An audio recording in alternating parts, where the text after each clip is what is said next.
The text of our Constitution does not use the expression constitutional morality.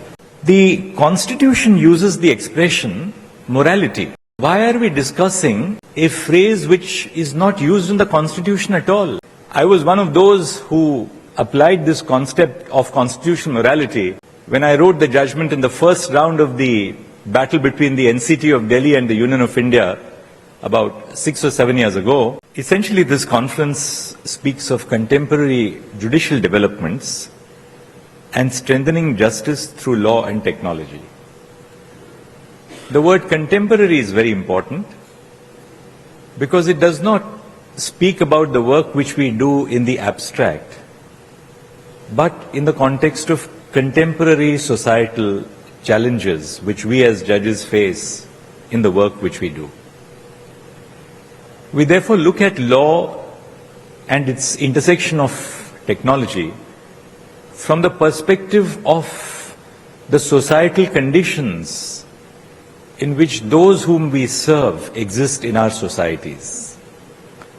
Because the true merit of our work lies in addressing the challenges faced by those at whose feet we are intended to serve, namely the common citizens of India.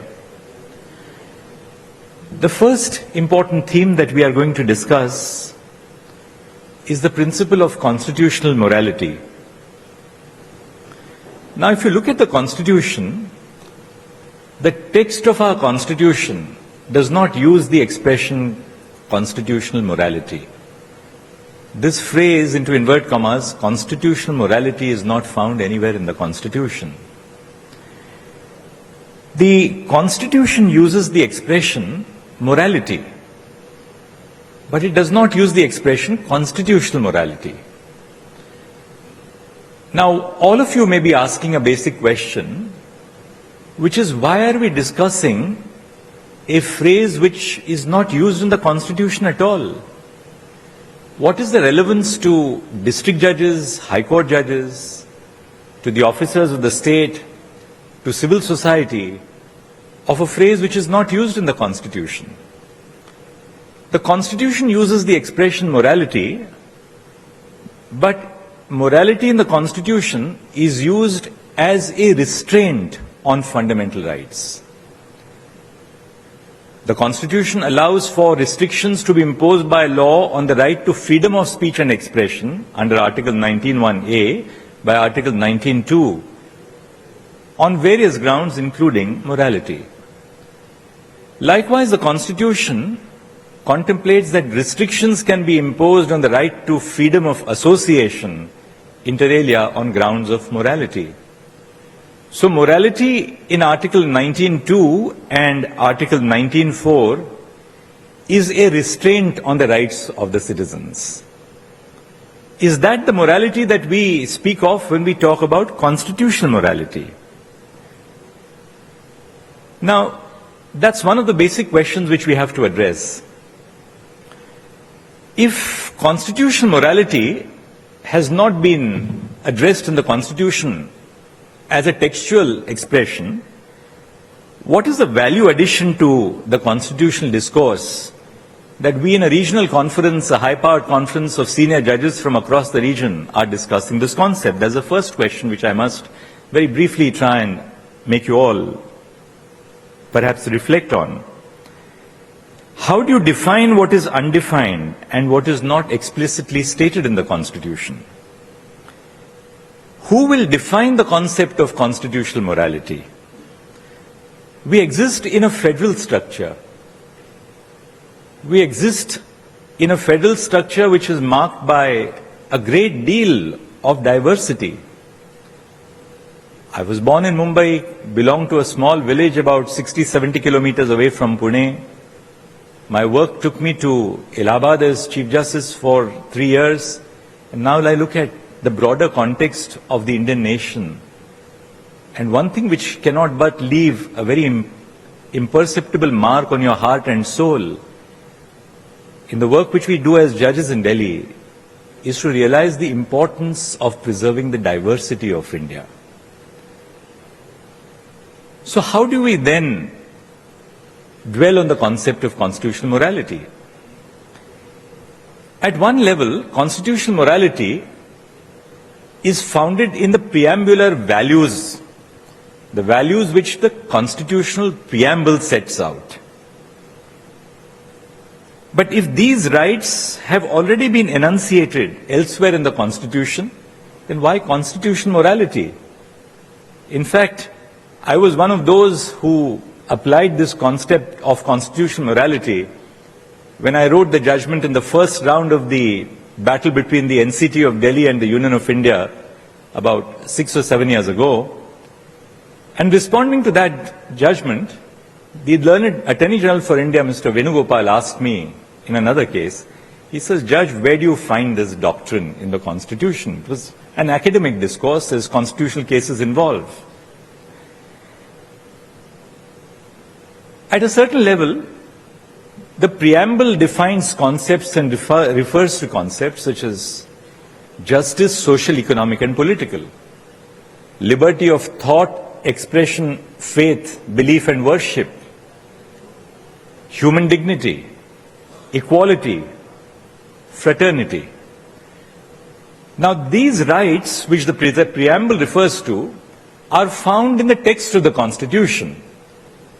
Article 21, the right to life and personal liberty, equality in Article 14. Then why are we evolving this concept of constitutional morality? There is a more deeper reason. And that deeper reason for us to dwell on the concept of constitutional morality is that constitutional morality is an overarching principle which is derived from but is not confined to specific rights or values which are enshrined in the Constitution.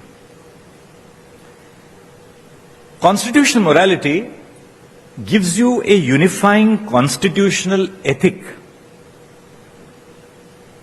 It gives you a unifying constitutional ethic, so every Indian citizen can think as she wishes to think. Every Indian citizen can speak as she wishes to speak. Every Indian citizen can worship as they intend to worship. Every Indian citizen is entitled to follow whoever they want to follow. Every Indian citizen is entitled to eat what she or he wants to eat. Every Indian citizen is entitled to marry whoever she or he wants to marry or not marry at all. In other words, what constitutional morality really opens up as our universe for all of us, particularly as judges, is to create a whole way of life which the Constitution has created. And that way of life is deeply cognizant of the fact that India does not exist only in large cities, but it goes down to the smallest village and the smallest taluka across the nation, connected or not connected, communicable or not communicable, accessible or otherwise.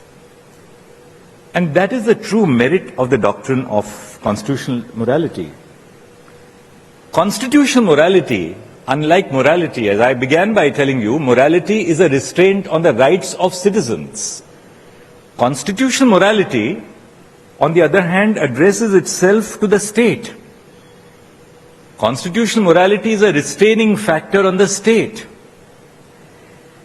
But besides being a restraining facet of what the state has to respect, it imposes a duty on the state to facilitate the achievement of the kind of society which the Constitution envisages.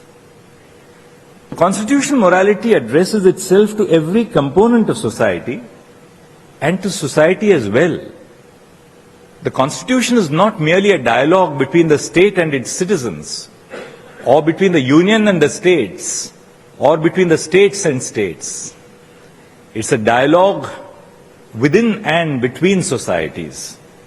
And constitutional morality addresses itself to every component of society, and the society itself telling society that you must allow for conditions which respect diversity, promote inclusion, and pursue tolerance.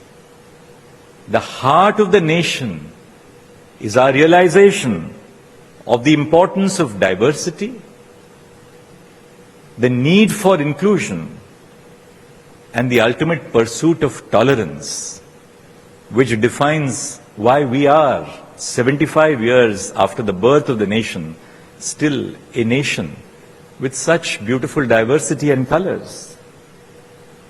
But above all, since we are judges, constitutional morality reflects an institutional commitment of the court system, the institutional commitment of each one of us that we are but subservient to these values of the Constitution. Too very often, when we are addressed as honor and we are addressed as lordships or ladyships, there is a very grave danger, and people say that, well, the court is a temple of justice. There is a grave danger that we perceive ourselves as the deities in those temples. Therefore, speaking for myself, though I have my own set of personal values which are deeply personal to me, I'm a little reticent when I'm told that this is a temple of justice. Because temple postulates that the judges are in the position of a deity. I would rather recast the role of the judge as a server of the people. And when you regard yourselves as people who are there to serve others, then you bring in the notion of compassion, of empathy, of judging others but not being judgmental about others, allowing other people to lead the lives as they lead. All of us know as judges that in the worst of criminal cases which come before us, we have a human being who is before us. And even when we exercise the power of sentencing, we do that with a sense of compassion, just as we do it with a sense of duty to the family of the victim who has been wronged.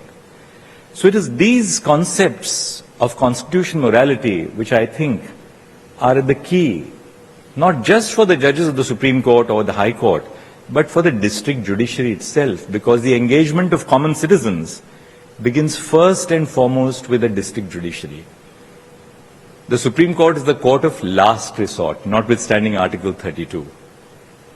The court of first resort are the district courts across the nation.